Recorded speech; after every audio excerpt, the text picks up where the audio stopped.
जैसे आप लोग के मुंबई में काफ़ी कुछ है, मतलब मोड ऑफ ट्रांसपोर्ट, आप लोकल ले लेते हो, है ना, आप रोड पे निकल जाते हो, है ना। बैंगलोर में उतने ऑप्शन नहीं है। मैं कहीं पे जाता हूँ, मुझे स्कूटी से जाना होता है, ठीक है। और प्रॉब्लम ये है कि स्कूटी वालों की कोई इज्जत नहीं है वहाँ पे, कहीं नहीं है एक्चुअली, देखा जाए तो कहीं भी नहीं। लाइक आप कभी देखे स्कूटी वाले को आपने आपके मुंह से निकला हो, वाह, देखो उस समझदार लड़के को कैसे इज्जत और सूझबूझ के साथ अपनी मंजिल की तरफ बढ़े जा रहे हैं। नहीं, हमेशा मुंह से निकलता है, ये मरेगा भड़वा।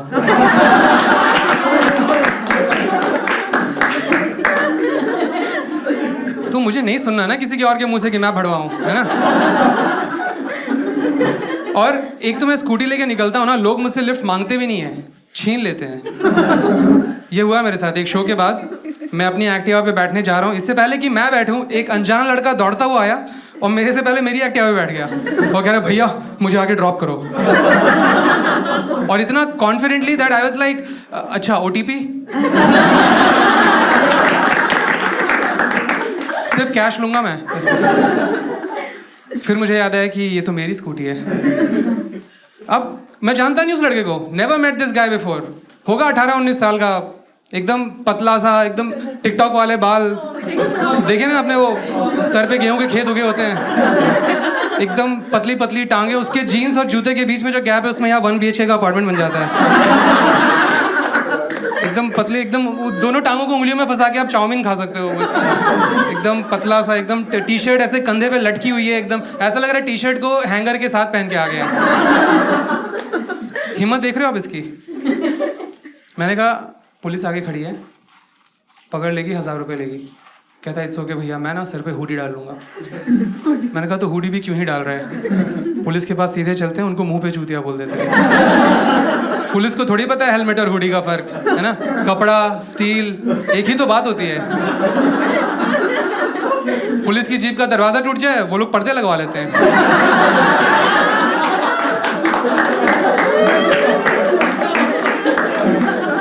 ऐसे लोग, कितनी भी बारिश हो रही हो ना बाहर, सर पे हाथ रख के निकल जाते हैं। अबे हमें थोड़ी कुछ होगा।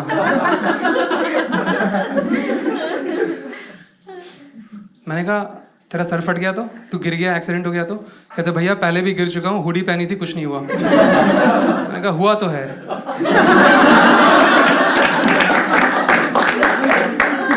तुझे पता नहीं चल रहा है, हमसे पूछ। तुझे देख के लग रहा है कि तू मैथ्स के एग्जाम में आंसर मोहनजोदारो लिख के आता है। मुझे उस पुलिस वाले के लिए खराब लग रहा है। वो लोग कुछ भी है, मेहनत तो कर रहे हैं ना, आप उन्हीं को चूतिया समझ रहे हो। आप सोच रहे हो कितना गुस्सा है। देखो अगर उसने हेलमेट नहीं पहना होता, कुछ भी नहीं पहना होता, वो 1000 रुपये लेता पुलिस वाला, ज़्यादा हुडी के साथ पकड़ लेता ना। वो 1000 रुपये देता ट्रक वाले को, बोलता हुडी वाला दिख रहा है, फिनिश हिम। तो हुडी और सड़क एक हो जानी चाहिए।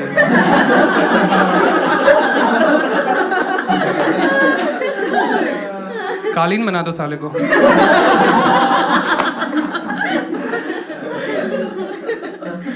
देखो मेरे को इस बात का बुरा नहीं लग रहा है कि वो लॉ तोड़ रहा था, मेरे को इस बात का बुरा लग रहा है कि ये इतना बेवकूफ होके भी जिंदा कैसे है। ये इतना खुश क्यों है लाइफ में। मैं क्यों अपने सारे डिसीजन लेता हूँ, इतना सेल्फ डाउट है मेरे अंदर कि मैं हमेशा डरा रहता हूँ कोई जज ना कर ले, मैं कुछ बेवकूफ़ी वाली बात ना बोल दूँ, और मैं कभी खुश नहीं रहता। मेरे को वैसा बेवकूफ बनना है। अब ये जेलसी वाला गुस्सा है, आप समझ रहे हो इस बात को, ये जेलसी है। ये मैं गुस्सा, मैं चाहता हूँ कि वो अपनी लाइफ में फकअप करे इस कॉन्फिडेंस की वजह से, इस बेवकूफ़ी की वजह से, कि कभी जाए किसी जंगल में अपने दोस्त के साथ, किसी ट्रैक पे जा रहा है, एकदम घना जंगल, उसका दोस्त बोलता है ब्रो मुझे हकना है, और वो झाड़ी में हक रहा है और एक सांप आता है उसको काट लेता है, और ऐसी जगह काटता है कि सांप का ही मूड खराब हो जाता है। आप समझ रहे हो ना मैं कहाँ की बात कर रहा हूँ। काफ़ी नाम है उस जगह के, बुलंद दरवाज़ा, chamber of secrets, Andheri east, नहीं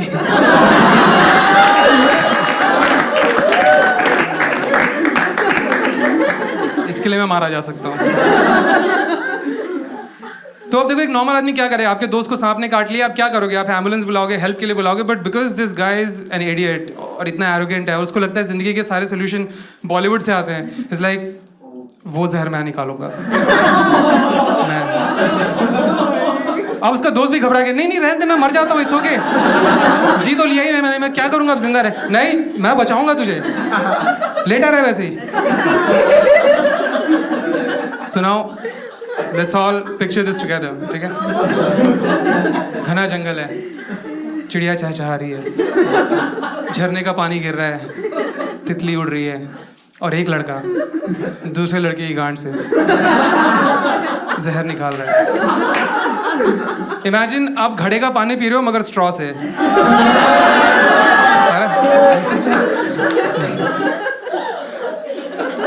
अब देखो, हमें पता है कि वो जहर निकाल रहा है, उस लड़के को पता है कि वो जहर निकाल रहा है, पर जो गांव के लोग वहां अचानक आ गए, उन्हें थोड़ी ना पता है कि वो जहर निकाल रहा है। वो बेचारे खुद हकने आए थे, बोलते अरे चलो यार किसी की जमीन हड़प, ये क्या हो रहा है भाई, समझ रहे हो? वो बहुत ही पुराना एक देहात गांव, मतलब बहुत पिछड़ा इलाका, वहां पे सड़क और जियो का सिम एक साथ पहुंचा था। वो सीधा व्लॉग बनाना शुरू करेगा, मतलब भाइयों ये देखिए नाग पंचमी का अवसर है और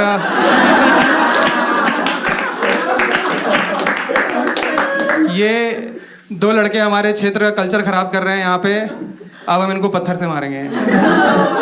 बात आग की तरफ फैल चुकी है, गांव-गांव के लोग वहाँ पहुँच गए हैं, लोगों को मजा आ रहा है, वहाँ बच्चे टायर लेके दौड़ रहे बिना बात के, वहाँ पे मेला सा लग गया, बीड़ी बेचने वाले घूम रहे हैं, वो सांप जो उनको काट के गया था वो भी हंस रहा है उन लोगों के ऊपर। अब वो कह रहा है यार भैंचो मैं तो जहरीला था भी नहीं,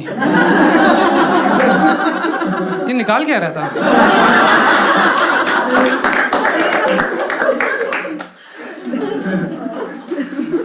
So the point is कि मैं स्कूटी नहीं चलाना चाहता। फिर मेरे पास क्या ऑप्शन बचता है? कैब लेना। Every time I book in Uber I am basically telling them कि ये रहे मेरे 1200 रुपए, आज मुझे मौत को करीब से देखना है। मैं एयरपोर्ट आ रहा था, आज ही की बात है, मैं कैब में बैठा और वो बंदा गाड़ी चलाते चलाते अमेज़ॉन पे शॉपिंग कर रहा था। नहीं ऐसा नहीं कि थोड़ा सड़क पे देख रहा हो, थोड़ा फोन पे देख रहा हो, वो सिर्फ फोन पे देख रहा था, मैं सड़क पे देख रहा था। मेरे देखने से क्या होगा हैं? पैसेंजर जो होता है ना, गाड़ी में बैठा जो पैसेंजर होता है वो सीसीटीवी के जैसा होता है, वो बस हादसे को आते हुए देख सकता है, कुछ कर नहीं सकता।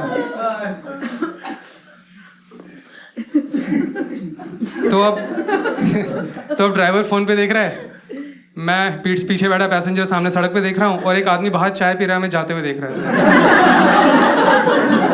चाय थूक दी उसने अपने दोस्तों को बुला रहा है, गाइस यहाँ ये है टेस्ला, सेल्फ ड्राइविंग कार, इसमें ड्राइवर पीछे बैठता है। सबको लग रहा है मैं ड्राइवर हूँ। उसका दोस्त कह रहा है अगर सेल्फ ड्राइविंग कार है तो फिर ड्राइवर क्यों चाहिए? मतलब क्योंकि शीशा नीचे करके स्कूटी वालों को भड़वा भी तो बोलना है।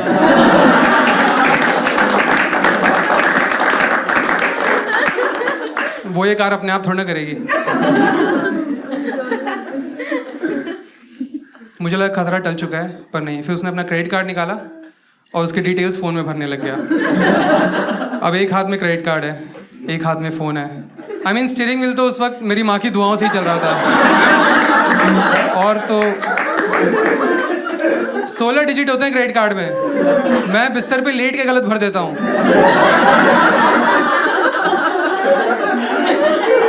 पर मैंने पूछा उससे कि आप क्या खरीद रहे हो, ऐसा आपको क्या चाहिए अभी के अभी? मुझे लगा शायद शर्म के मारे रुक जाएगा, रख लेगा फ़ोन। उसने फ़ोन नीचे किया, वो पलट के मेरे से बात करने लग गया। गाड़ी अभी भी चल रही है बाय द वे। हाँ, तो गाड़ी चल रही है, मेरे से बता रहा है कि वो क्या है ना सर, वो मेरी वाइफ का बर्थडे है, तो मैंने सोचा उसके लिए गिफ्ट खरीदूँ, आप ही कुछ सजेस्ट कर दो। And as he is telling me this, हमारी गाड़ी धीरे धीरे डिवाइडर की तरफ जा रही है। मैंने कहा भाई अब तो सफ़ेद साड़ी खरीद ले। अब जिसकी अमेज़ॉन की विश लिस्ट में कुत्ते की मौत ऐड हो चुका है, उसको मैं क्या सजेस्ट करूँगा? इसलिए मुझे ओला बेहतर लगती है, पता है, वो लोग ट्रिप कैंसिल कर देते हैं। देखो गलती उसकी नहीं है, एक्चुअली गलती मेरी थी। पहले जब मैं गाड़ी में बैठा, वो इज्जत से 120 की स्पीड पे रैश चला रहा था सड़क पे देख के, मेरी फट गई। क्योंकि आप 120 की स्पीड समझ रहे हो, गूगल नेविगेशन को हम बता रहे थे कि आगे कहाँ जाना है।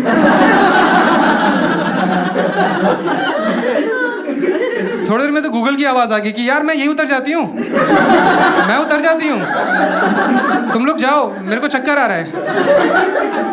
उस दिन मतलब यमराज भी सामने आए थे ना, हम कुचल देते। फिर उनकी भैंस भटक रही होती कहीं रिंग रोड पे, ट्रैफिक जाम हो रखा होता। फिर लोग बोलते बैंगलोर में ट्रैफिक होता रहता है। मैंने कहा भैया या तो आप धीरे चलाओ, या तो आपके हाथ पे जो ताबीज़ बंधा है मेरे हाथ पे बांध दो, मैं एटलीस्ट सेफ तो फील करूंगा। सीधे ब्रेक मार दिया उसने।